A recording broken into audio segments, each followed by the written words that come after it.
Hello नमस्कार साथियों, आप सभी का स्वागत है आरपीएफ एसआई और कांस्टेबल के प्रैक्टिस सेट में। तो जितने भी आरपीएफ एसआई और कांस्टेबल की तैयारी करने वाले स्टूडेंट हैं सभी लोग का स्वागत है आज के सेशन में। आज के सेशन के माध्यम से जो हम लोग देखने वाले हैं ये है 16 जनवरी 2019 को जो आरपीएफ एसआई का एग्ज़ाम हुआ था थर्ड शिफ्ट में, उसी का पेपर आप लोग के सामने है। इसी पेपर को जो है हम लोग आज के सेशन में देखने वाले हैं। तो जितने भी आरपीएफ एसआई और कांस्टेबल की तैयारी करने वाले स्टूडेंट हैं सभी लोग जुड़ जाइएगा और अपने मित्र को भी जोड़ दीजिएगा जो आरपीएफ एसआई और कांस्टेबल की तैयारी कर रहे हैं। तो सारे लोग को आप लोग को जो है इस सेशन को शेयर कर देना है। उसके बाद जो है हम लोग इस सेशन को कंटिन्यू करने वाले हैं। तो सभी लोग एक बार इस सेशन को शेयर कर दीजिए और इस सेशन को जो है अपने जो निजी ग्रुप है उसमें आप लोग को इस लिंक को डाल देना है। तो चलिए हम लोग बिना किसी देरी के सेशन को कंटिन्यू करते हैं। तो आज के पेपर में बतला दिया हूँ 16 जनवरी 2019 का पेपर है आज के सेशन में। तो चलिए हम लोग इस सेशन को कंटिन्यू करते हैं। तो पहला क्वेश्चन आप लोग के सामने है। पहला क्वेश्चन पढ़िए और इसका राइट आंसर बतलाने का प्रयास सभी स्टूडेंट करेंगे। उसके बाद जो है मैं इसका राइट आंसर बतलाऊंगा। कर है भारत में केंद्र सरकार की ओर से मुद्रा नोट डैश द्वारा जारी किए जाते हैं। तो जो मुद्रा नोट है यानी आप लोग देखे होंगे जो कागज़ का नोट है ये किस जो है संस्था द्वारा जारी किया जाता है। तो आप सभी लोग जानते हैं जो है आरबीआई द्वारा जो है इसका जो है जारी किया जाता है, यानी भारतीय रिजर्व बैंक द्वारा जो है मुद्रा नोट जारी किया जाता है। यानी ऑप्शन नंबर डी इस क्वेश्चन का करेक्ट आंसर हो जाएगा। अगला क्वेश्चन देखिए, कर है निम्न में से उत्तर प्रदेश का पारंपरिक लोक नाट्य कौन सा है। तो आप सभी लोग बताइएगा पारंपरिक लोक नाट्य कौन है जो उत्तर प्रदेश का है। तो आप सभी लोग जानते हैं रामलीला जो है इस क्वेश्चन का राइट आंसर हो जाएगा। तो रामलीला कहाँ का है तो उत्तर प्रदेश का है। इस क्वेश्चन का right answer option number C हो जाएगा। यहाँ पर देखिएगा जम्मू और कश्मीर का जो है भांड पाथेर हो जाएगा। राजस्थान का स्वांग याद रखना है। उत्तर प्रदेश का जो है रामलीला हो गया और पश्चिम बंगाल का यात्रा। तो ये चारों पॉइंट भी आप लोग नोट डाउन करते चलिएगा। अगला क्वेश्चन है सूर्य के वातावरण का बाहत्तम परत कहलाता है। तो सूर्य के वातावरण का जो है बाहरी वाला परत है उसे किस नाम से जाना जाता है। तो उसे जो है आभा मंडल के नाम से जाना जाता है। यानी ऑप्शन नंबर डी इस क्वेश्चन का राइट आंसर हो जाएगा।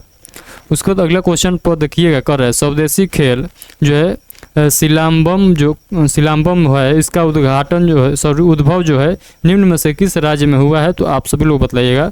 तो सिलाम्बम जो है इसका उद्भव कहाँ हुआ है। तो आप सभी लोग बताइएगा तमिलनाडु राज्य में हुआ है। इस क्वेश्चन का right answer option number B Tamil Nadu राज्य हो जाएगा। उसके बाद अगले क्वेश्चन पर यह कर है भारत का राष्ट्रपति चुना जाता है। तो भारत के राष्ट्रपति का चुनाव जो है किसके द्वारा किया जाता है। तो आप सभी लोग जानते हैं कौन कौन वोट डालते हैं राष्ट्रपति के चुनाव में। तो आप लोग याद रखिएगा संसद के दोनों सदनों के सदस्य और राज्यों के विधानसभाओं के सदस्य जो है राष्ट्रपति के चुनाव में भाग लेते हैं। तो यह बात आप लोग को याद रखना है। ये जो है जनता द्वारा डायरेक्ट चुनाव नहीं होता है। तो ये बात भी आप लोग को ध्यान रखना है। तो ये सारे पॉइंट आप लोग याद रखिएगा। चलिए हम लोग आगे के सेशन को कंटिन्यू करते हैं। अगले क्वेश्चन मैं आप लोगों के सामने लाता हूँ। अगले क्वेश्चन पढ़िएगा और राइट आंसर बताने का सभी लोग प्रयास करिएगा। कर है भारतीय संसद का निम्न सदन किसे कहा जाता है। तो आप सभी लोग जानते हैं दो सदन होता है, एक निम्न सदन और एक उच्च सदन। तो निम्न सदन कहेगा तो आप सभी लोग क्या बतलाइएगा। निम्न सदन कहेगा तो आप सभी लोग बतलाइएगा लोकसभा। तो निम्न सदन कहेगा तो लोकसभा और जो है राज्यसभा कहेगा तो उच्च सदन आप लोग को बतलाना है। तो क्या बतलाना है, उच्च सदन जो है राज्यसभा को कहा जाता है। तो उच्च सदन आप लोग को याद रखना है राज्यसभा को कहा जाता है। तो आप लोग याद रखिएगा निम्न सदन जो है लोकसभा को कहा जाएगा और जो है उच्च सदन जो है राज्यसभा को कहा जाता है। अगला क्वेश्चन है भारत में लघु और मध्यम उद्योगों को उदार शर्तों पर छोटी अवधि के लिए और जो है क्वासी इक्विटी की सिफारिश के लिए निम्न में से किसका गठन किया गया। तो आप सभी लोग बताइएगा। तो इस क्वेश्चन का राइट आंसर हो जाएगा छोटे उद्योग के लिए सिडबी के जो है make in India loan for enterprises का जो है ये इस क्वेश्चन का राइट आंसर हो जाएगा। यानी इसी का गठन किया गया था। उसके बाद आगे के क्वेश्चन हम लोग देखते हैं। कर है निम्न में से किस अवधि में पुनर्योगज जो है डीएनए को जंतु कोशिकाओं के नाभिक में सीधे प्रविष्ट किया जाता है। तो आप सभी लोग बताइएगा माइक्रो इंजेक्शन हो जाएगा। Micro injection option number B इस क्वेश्चन का राइट आंसर हो जाएगा। अगला क्वेश्चन है डेक्सट्रोज को सामान्य रूप से किस नाम से जाना जाता है। तो डेक्सट्रोज को जो है सामान्य रूप से जो है इसे ग्लूकोज के नाम से जाना जाता है। तो आप लोग इस क्वेश्चन का राइट आंसर याद रखिएगा ग्लूकोज हो जाएगा। ग्लूकोज का सूत्र पूछा रसायन सूत्र तो आप लोग भी याद रखिएगा। चलिए हम लोग आगे के क्वेश्चन को देखते हैं। अगला क्वेश्चन है ओलंपिक ध्वज में आपस में जुड़े हुए 5 छल्ले 5 छल्ले जिसे रिंग कहा जाता है, 5 रिंग विश्व के डैश का प्रतिनिधित्व करते हैं। तो 5 जो छल्ले होते हैं जो आप लोग देखे होंगे अपने में जो है एक दूसरे में जो है जुड़े रहते हैं, तो वो जो है उसी का बात कर रहा है। तो आप सभी लोग बताइएगा ये जो है प्रतिनिधित्व किसका करता है, तो ये जो है 5 महाद्वीपों का प्रतिनिधित्व करता है। तो जो 5 रिंग आप लोग को दिखाई देता होगा ओलंपिक ध्वज में, जो 5 रिंग आप लोग को कुछ इस प्रकार से आप लोग को दिखाई देता होगा ओलंपिक जहाँ ध्वज आप लोग देखिएगा, तो इस प्रकार से जो है 5 आप लोग को रिंग दिखाई देता है। तो ये किसे दर्शाता है, तो ये जो दर्शाता है ये 5 महाद्वीपों को दर्शाता है। अगला क्वेश्चन देखिएगा, और इसका कलर अलग अलग रहता है, देख सकते हैं नीला रहता है, पीला रहता है, काला रहता है, हरा रहता है और लाल रहता है। नीला जो है यूरोप का प्रतिनिधित्व करता है, पीला एशिया का, काला अफ्रीका का और हरा जो है ऑस्ट्रेलिया का और जो है लाल किसका, तो अमेरिका का प्रतिनिधित्व करता है। तो ये बात भी आप लोग को नोट डाउन करते चलना है। अगला क्वेश्चन देखिए, अगर किसी तत्व के एक इलेक्ट्रॉन के क्षय की प्रवृत्ति का मात्रात्मक मापक क्या कहलाता है, तो ये जो कहलाएगा ये आयनीकरण तापीय धारिता कहलाएगा। यानी ऑप्शन नंबर डी इस क्वेश्चन का करेक्ट आंसर हो जाएगा। उसके बाद अगला क्वेश्चन देखिए, अगर है भूमि अभिलेख आधुनिकीकरण कार्यक्रम जो है की शुरुआत निम्न में से किस वर्ष की गई थी, तो ये जो है 2008 में किया गया था। तो इस क्वेश्चन का right answer option number C हो जाएगा, 2008 में इसका जो है आरंभ किया गया था। अगला क्वेश्चन है, निम्न में से कौन सी जल संधि फारस की खाड़ी और ओमान की खाड़ी को आपस में जोड़ती है, तो फारस की खाड़ी और ओमान की खाड़ी को जो है आपस में जोड़ने वाला जो है कौन सा जल संधि है, तो आप लोग याद रखिएगा क्या हो जाएगा, तो होर्मुज जो है होर्मुज जल संधि इस क्वेश्चन का राइट आंसर हो जाएगा। तो होर्मुज जल संधि जो है किस 2 खाड़ियों को जोड़ता है, तो फारस की खाड़ी और ओमान की खाड़ी को जोड़ता है होर्मुज जल संधि। यहाँ पर अलग अलग जल संधि दिया गया है, किस किस सागर किस किस खाड़ी को जोड़ता है, तो आप लोग याद कर लीजिएगा। इसका PDF जो है मैं टेलीग्राम चैनल पर सेंड कर दूंगा, तो वहाँ से डाउनलोड कर लीजिएगा। अगला क्वेश्चन है, भारत की संसद में कितने सदन है, तो भारत की संसद में जो है 2, आप सभी लोग जानते हैं 2 सदन है। इस क्वेश्चन का right answer option number C हो जाएगा, 2 सदन है, निम्न सदन और उच्च सदन यानी लोकसभा और राज्यसभा। चलिए हम लोग आगे के क्वेश्चन को देखते हैं। तो आप सब देख सकते हैं कि कैसा कैसा आप लोग का एग्जाम में जो है ये SI का एग्जाम का पूछा हुआ क्वेश्चन है। तो ये सारे क्वेश्चन जो है आप लोग का SI का एग्जाम का है, तो आप लोग देख सकते हैं कि आप लोग को जो है कैसा क्वेश्चन पूछा जाता है SI के एग्जाम में। तो इसी के जो है अनुसार आप लोग को भी तैयारी करना है।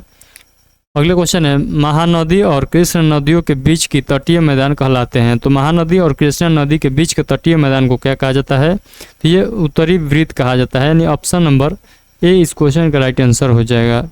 उसके बाद अगला क्वेश्चन देखिए, कर निम्न में से कौन सा यात्री कृष्ण देव राय के दरबार में आया था, तो कृष्ण जो है देव राय के दरबार में कौन यात्री आया था, तो आप सभी लोग बताइएगा डोमिंगो पेस आया था। तो डोमिंगो पेस जो है ये किसके दरबार में आया था, तो कृष्ण देव राय के दरबार में आया था। कब आया था, तो कृष्ण देव राय का जो कार्यकाल आप लोग को याद रखना है 1509 ईस्वी से 1529 ईस्वी तक था।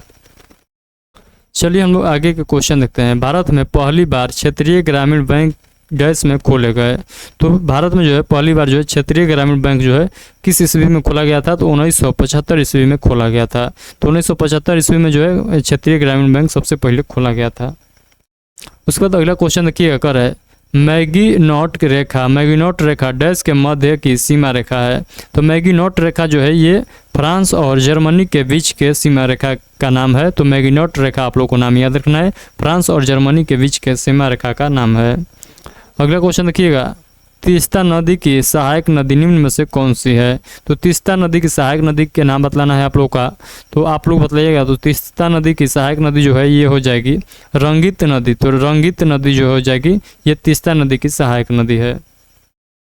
उसके बाद अगला क्वेश्चन देखिएगा, हॉकी खेलने के मैदान को कहा जाता है, तो हॉकी खेलने के मैदान को जिसे क्रीड़ा स्थल जो है इसे क्या कहा जाता है, तो आप सभी लोग बताइएगा। तो यानी हॉकी खेलने के मैदान को किस नाम से जाना जाता है, तो इस क्वेश्चन का राइट आंसर आप सभी लोग बताइएगा। इसे जो है फील्ड के नाम से जाना जाता है। तो हॉकी जो है कहाँ खेला जाता है, तो फील्ड पर खेला जाता है। चलिए हम लोग आगे के क्वेश्चन को कंटिन्यू करते हैं। अगर आप लोग इस सेशन को लाइक नहीं किए हैं अभी तक, तो इस सेशन को लाइक कर दीजिए और अपने दोस्तों के पास शेयर कर दीजिए। जो RPF SI और कांस्टेबल के कोई भी एग्जाम का तैयारी कर रहा है तो उसके पास शेयर जरूर करिएगा। अगला क्वेश्चन है, 1950 में किसकी अनुशंसा पर पहली प्राक्कलन समिति गठित हुई, तो आप सभी लोग बताइएगा। तो ये किसके अनुशंसा पर हुआ था, तो ये जॉन मथाई के जो है प्रशंसा पर हुआ था। यानी ऑप्शन नंबर सी इस क्वेश्चन का करेक्ट आंसर हो जाएगा। अगला क्वेश्चन है, निम्नलिखित में से कौन सी पुस्तक बुद्ध के सिद्धांतों से संबंधित है? तो बुद्ध के सिद्धांतों से संबंधित आप सभी लोग जानते हैं कौन है, तो अभिधम्म पिटक है। तो ये बात आप लोग को ध्यान रखना है, अभिधम्म पिटक जो है किससे संबंधित है, तो बुद्ध के सिद्धांतों से संबंधित है। ये क्वेश्चन जो है हम लोग बुक वाले सेशन में भी आज ही शायद किए थे, तो ये बात भी आप लोग को ध्यान रखना है। चलिए अगला क्वेश्चन देखिएगा, एक अणु द्वारा बिना टक्कर के तय की जाने वाली औसत दूरी कहलाती है? तो वो जो है मध्यमान मुक्त पथ कहलाती है, यानी ऑप्शन नंबर ए इस क्वेश्चन का करेक्ट आंसर हो जाएगा। अगला क्वेश्चन है, कंकाल की मांसपेशियों को डैश भी कहा जाता है? तो कंकाल के मांसपेशियों को क्या कहा जाता है? तो कंकाल के मांसपेशियों को जो है रेखीय मांसपेशियां भी कहा जाता है, सॉरी रेखित मांसपेशियां भी कहा जाता है, यानी ऑप्शन नंबर सी इस क्वेश्चन का करेक्ट आंसर हो जाएगा। उसके बाद अगला क्वेश्चन देखिएगा, क्वेश्चन नंबर 25 सभी लोग पढ़िएगा। सिंधु घाटी सभ्यता का सबसे पहला खोजा गया स्थल कौन सा है? तो आप सभी लोग जानते हैं लोथल जो है हड़प्पा जो है सबसे पहला खोजा गया था, इसीलिए जो है सिंधु घाटी सभ्यता का दूसरा नाम भी हड़प्पा सभ्यता के नाम से भी जाना जाता है। तो आप लोग ये बात याद रखिएगा। इसका जो है खोज कब हुआ था? तो 1901 ईस्वी में हुआ था। किसके द्वारा खोज किया गया था? तो आप सभी लोग याद रखिएगा, किसके द्वारा खोज किया गया था? तो राखल दास बनर्जी द्वारा खोज किया गया था। तो ये सारे पॉइंट को आप लोग को याद रखिएगा। चलिए अगला क्वेश्चन देखिए, कर है डायोड में डैश उसे के वोल्टेज और विद्युत धारा में हुए सूक्ष्म परिवर्तन का अनुपात है? तो आप सभी लोग इस क्वेश्चन का राइट आंसर बताइएगा। तो इस क्वेश्चन का राइट आंसर आप सभी लोग बताइएगा क्या हो जाएगा? तो हो जाएगा गतिक प्रतिरोध। तो गतिक प्रतिरोध यानी ऑप्शन नंबर डी इस क्वेश्चन का राइट आंसर हो जाएगा। उसके बाद अगला क्वेश्चन देखिएगा, कह रहा है अगला क्वेश्चन मैं आप लोग के सामने लाता हूँ। अगला क्वेश्चन पढ़िएगा, कह रहा है राष्ट्रमंडल खेल हर डैश के अंतराल पर आयोजित होता है?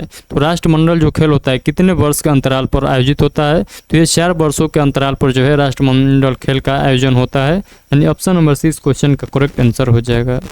पौधों में दिन और रात के प्रति पाई जाने वाली संवेदना का गुण कहलाता है? तो इसे जो है फोटोपीरियडिज्म कहा जाएगा, यानी ऑप्शन नंबर ए इस क्वेश्चन का राइट आंसर हो जाएगा।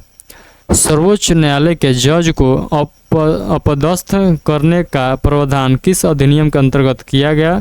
तो ये जो है ये न्यायाधीश पूछताछ अधिनियम 1968 के तहत जो है किया गया था। उसके बाद अगला क्वेश्चन पाइएगा, कर निम्नलिखित में से कौन सी पहाड़ी पूर्वी घाट का हिस्सा नहीं है, हिस्सा है? तो आप लोग याद रखिएगा कौन है। तो आप लोग ऑप्शन के अकॉर्डिंग आप लोग को बतलाना है। तो पूर्वी जो है कौन सी हिस्सा जो है पहाड़ी पूर्वी घाट की हिस्सा है? तो आप लोग को बतलाना है कौन सी पहाड़ी है जो पूर्वी घाट का हिस्सा है। तो इसका आप लोग देखिएगा तो जो है नालामाला पर्वतमाला ये भी है। उसके बाद देखिएगा तो जवादी पहाड़ियाँ भी पूर्वी घाटी का है, और यहाँ पर देखिएगा वेलिकोंडा पर्वतमाला भी ये भी पूर्वी घाट के अंतर्गत आता है। तो इसीलिए इस क्वेश्चन का right answer option number D लगाएंगे, यानी ऑल ऑफ दिस हो जाएगा। तीनों ऑप्शन ही जो है पूर्वी घाटी से संबंधित है, यानी ऑप्शन नंबर डी इस क्वेश्चन का राइट आंसर हम लोग लगाएंगे। अगला क्वेश्चन पाइएगा, राज्यसभा का पदेन अध्यक्ष कौन होता है? तो राज्यसभा का पदेन अध्यक्ष आप लोगों से पूछ ले तो कौन होते हैं? तो ये उपराष्ट्रपति होते हैं। तो आप सभी लोग जानते हैं राज्यसभा का पदेन अध्यक्ष जो होते हैं ये उपराष्ट्रपति होते हैं। तो इनका चुनाव तो उपराष्ट्रपति के लिए होता है, लेकिन ये जो है ये कहाँ पर बैठते हैं? तो ये राज्यसभा का पदेन अध्यक्ष के रूप में बैठते हैं। तो ये बात भी आप लोग को ध्यान रखना है। अगला क्वेश्चन पाइएगा, कर रहे हैं डैश शून्य परिणाम वाला एक वेक्टर है? तो डैश शून्य परिणाम वाला एक वेक्टर है। तो क्या जो है परिणाम वाला शून्य परिणाम वाला, तो आप लोग को बतलाना है यहाँ पर इस क्वेश्चन का राइट आंसर क्या होगा। ये हो जाएगा शून्य वेक्टर जो है शून्य वेक्टर शून्य परिणाम वाला एक वेक्टर है, यानी ऑप्शन नंबर है इस क्वेश्चन का राइट आंसर हो जाएगा। उसके बाद हम लोग आगे के क्वेश्चन देखते हैं। अगला क्वेश्चन देखिए, क्वेश्चन नंबर 33 से कर रहा है संसदीय समितियाँ होती है। तो संसदीय समितियाँ क्या होती है? तो संसदीय समितियाँ जो है ये क्या होती है? तो 2 प्रकार की होती है। तो संसदीय जो है क्या होती है? समितियाँ जो है 2 प्रकार की होती है। ऑप्शन नंबर डी इस क्वेश्चन का राइट आंसर हो जाएगा। निम्न में से किस राज्य में खजुराहो नृत्य उत्सव मनाया जाता है? तो खजुराहो नृत्य उत्सव जो है किस राज्य में मनाया जाता है? तो ये MP में मनाया जाता है, मध्य प्रदेश में मनाया जाता है। उसके बाद अगला क्वेश्चन देखिएगा, भारत का राष्ट्रपति बनने के लिए न्यूनतम आयु कितनी होनी चाहिए? तो आप सभी लोग जानते हैं उपराष्ट्रपति और राष्ट्रपति बनना होगा तो मिनिमम एज का जो है प्रक्रिया है, लेकिन मैक्सिमम एज का प्रक्रिया नहीं है। तो आप सभी लोग जानते हैं 35 वर्ष जो है कम से कम जो है राष्ट्रपति बनने के लिए उम्र होना जरूरी है। तो 35 वर्ष अगर उम्र पार कर चुके हैं तब भी आप लोग जो है राष्ट्रपति का चुनाव या उपराष्ट्रपति का चुनाव लड़ सकते हैं। अगला क्वेश्चन है, भारत और चीन के बीच पूर्वी क्षेत्र की सीमा को आमतौर पर कहा जाता है, तो इससे जो है मैकमोहन लाइन कहा जाता है। तो आप सभी लोग जानते हैं मैकमोहन लाइन जो है भारत और चीन के बीच की सीमा रेखा का नाम है। यहाँ पर देखिएगा उत्तरी कोरिया और दक्षिणी कोरिया के बीच के जो है सीमा जो है ये 38वीं जो है समानांतर रेखाएं हैं। भारत और चीन के बीच हम लोग देख चुके हैं मैकमोहन लाइन, भारत अफगानिस्तान के बीच जो है उडुरंड लाइन, और भारत पाकिस्तान के बीच आप सभी लोग जानते हैं रेड क्लिफ लाइन। तो ये चारों पॉइंट आप लोग को याद रखना है। अगला क्वेश्चन देखिए, अगर है भारत जो है कोकिला, भारत कोकिला के नाम से कौन प्रसिद्ध है? तो भारत के कोकिला जो है ये सरोजिनी नायडू जो है इन्हीं को कहा जाता है भारत कोकिला। तो ये बात आप लोग को ध्यान रखना है, भारत कोकिला या भारत बुलबुल के नाम से जो है यही प्रसिद्ध है। कौन? तो सरोजिनी नायडू। काकोरी कांड में कौन सा क्रांतिकारी समूह शामिल था? तो काकोरी कांड में कौन सा क्रांतिकारी जो है समूह शामिल था? तो इस क्वेश्चन का राइट आंसर आप सभी लोग बताइएगा। तो इस क्वेश्चन का राइट आंसर आप सभी लोगों को बतलाना है। तो ये हो जाएगा हिंदुस्तान रिपब्लिक एसोसिएशन, यानी ऑप्शन नंबर ए इस क्वेश्चन का करेक्ट आंसर हो जाएगा। तो आप सभी लोग बताइएगा हिंदुस्तान रिपब्लिक एसोसिएशन इस क्वेश्चन का करेक्ट आंसर होगा। चलिए हम लोग आगे के क्वेश्चन को देखते हैं। अगला क्वेश्चन देखिएगा, राष्ट्रीय ग्रामीण रोजगार कार्यक्रम की शुरुआत जो है कब की गई थी? तो आप सभी लोग बताइएगा 1980 ईस्वी में जो है इसका शुरुआत किया गया था। अगला क्वेश्चन है, भक्ति की किस शाखा के अंतर्गत ईश्वर के निराकार रूप की परिकल्पना की गई है? तो ये जो है ये किसके अंतर्गत हो जाएगा? यानी निर्गुण, यानी ऑप्शन नंबर बी इस क्वेश्चन का राइट आंसर हो जाएगा। उसके बाद अगला क्वेश्चन देखिएगा, निम्नलिखित में से किस देश के 3 राजधानियां हैं? तो आप लोग को बतलाना है वो कौन सी देश है जिसका जो है 3 जो है क्या है तो कैपिटल है। तो आप सभी लोग बताइएगा दक्षिण अफ्रीका का जो है 3 राजधानियां हैं। कौन कौन? तो आप सभी लोग याद रखिएगा, केप टाउन, प्रिंटोरिया और ब्लूमफोर्नहेन हो जाएगा। तीनों नाम आप लोग को याद रखना है। ये विधायकी हो जाएगा राजधानी, ये प्रशासनिक राजधानी हो जाएगा और ये न्यायिक राजधानी हो जाएगा। अगला क्वेश्चन है, दिल्ली के प्रसिद्ध शहर सीरी का निर्माण निम्न में से किसने कराया? तो ये जो है अलाउद्दीन खिलजी द्वारा जो है सीरी का निर्माण कराया जाता है। ऑप्शन नंबर सी इस क्वेश्चन का राइट आंसर हो जाएगा। अगला क्वेश्चन है, शिव समुद्र परियोजना किस नदी पर निर्मित है? तो शिव समुद्र परियोजना जो है ये कावेरी नदी पर स्थित है। तो आप लोगों से पूछेगा शिव समुद्र परियोजना जो है कावेरी नदी पर कहाँ पर? तो केरल राज्य में स्थित है। अगला क्वेश्चन है, निम्न में से किस खेल में नेट का उपयोग नहीं किया जाता है? तो नेट का उपयोग जो है नहीं किया जाता है किस खेल में? तो कबड्डी में नेट का उपयोग नहीं किया जा सकता है। तो आप लोग को याद रखना है कहाँ उपयोग होगा। तो जो है लॉन टेनिस में हो जाएगा, बैडमिंटन में हो जाएगा और वॉलीबॉल में जो है जाएगा। यहाँ पर जो है नेट या जाली का प्रयोग किया जाता है। चलिए हम लोग आगे के क्वेश्चन को कंटिन्यू करते हैं। अगला क्वेश्चन देखिएगा, रीट कितने प्रकार के होते हैं? तो रीट जो है कितने प्रकार के होते हैं? तो रीट जो है 5 प्रकार के होते हैं। तो रीट 5 प्रकार के होते हैं। आप देख सकते हैं बंदी प्रत्यक्षीकरण रीट, परमादेश रीट, प्रतिषेध रीट और जो है उत्प्रेषण रीट और अधिकार परीक्षा रीट। ये 5 रीट का नाम भी आप लोग को याद रखना है। किसी तंत्र में कणों की अव्यवस्थित गति के औसत की माप क्या कहलाता है? तो ये कहलाएगा ताप। तो ये ताप कहलाएगा। यानी ऑप्शन नंबर ए इस क्वेश्चन का राइट आंसर हो जाएगा। अगला क्वेश्चन है, सर्वोच्च न्यायालय की स्थापना डैश के स्थान पर हुई है? तो सर्वोच्च न्यायालय की स्थापना जो है ये ब्रिटिश प्रीवी काउंसिल के स्थान पर हुई है। यानी ऑप्शन नंबर बी इस क्वेश्चन का करेक्ट आंसर हो जाएगा। प्रसिद्ध उत्तर मेरू शिलालेख किस राजवंश से संबंधित है? तो ये जो है ये शिलालेख जो है चोल राजवंश से संबंधित है। उसके बाद अगला क्वेश्चन देखिएगा, कर है यूरेनियम की खानें निम्न में से किस राज्य में पाई जाती है? तो यूरेनियम की खानें जो है सबसे ज़्यादा जो है झारखंड में पाया जाता है। ऑप्शन नंबर सी इस क्वेश्चन का राइट आंसर हो जाएगा। अगला क्वेश्चन देखिएगा, एक्रोबेटिक्स शब्द किस खेल से संबंधित है? तो ये जो है जिम्नास्टिक से संबंधित है। तो इस क्वेश्चन का right answer option number C हो जाएगा। तो आज के प्रैक्टिस सेट के माध्यम से हम लोगों ने टोटल जो है 50 क्वेश्चन देख चुके हैं, जो कि आप लोग को एग्जाम में भी 50 क्वेश्चन पूछा जाता है। तो आई होप कि जितना मैं क्वेश्चन कराया हूँ सारे क्वेश्चन क्लियर हो गया होगा।